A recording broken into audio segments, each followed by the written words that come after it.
Everyone thinks the Third Reich failed completely to build an atomic bomb. They're wrong.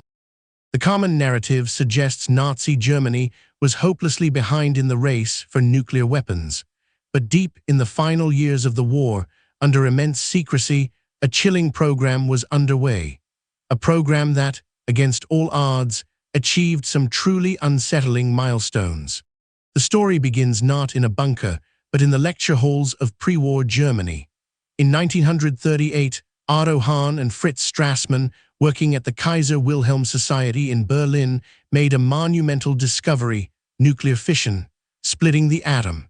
The theoretical groundwork for an atomic weapon was laid. News of their breakthrough sent ripples through the scientific community.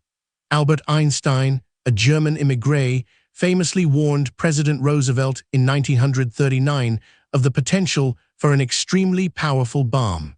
The race was on, but Germany had a head start in fundamental science. By April 1939, the Uranverein, the Uranium Club, was formed.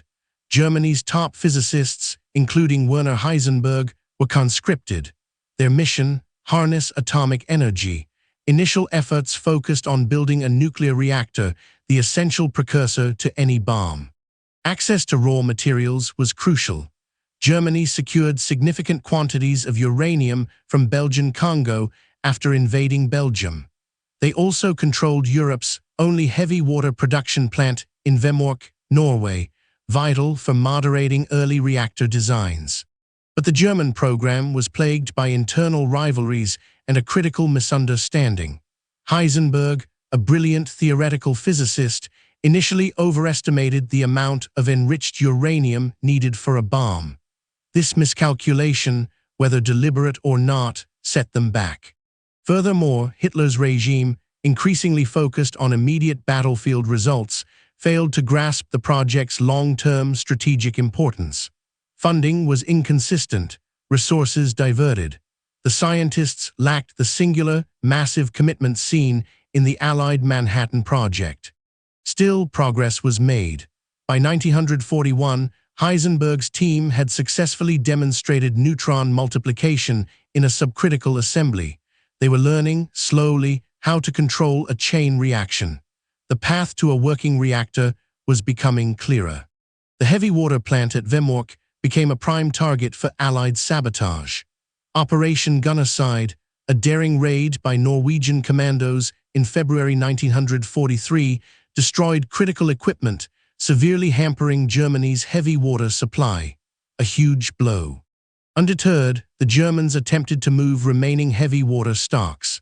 In February 1944, a ferry carrying a significant quantity was sabotaged and sunk by Norwegian resistance.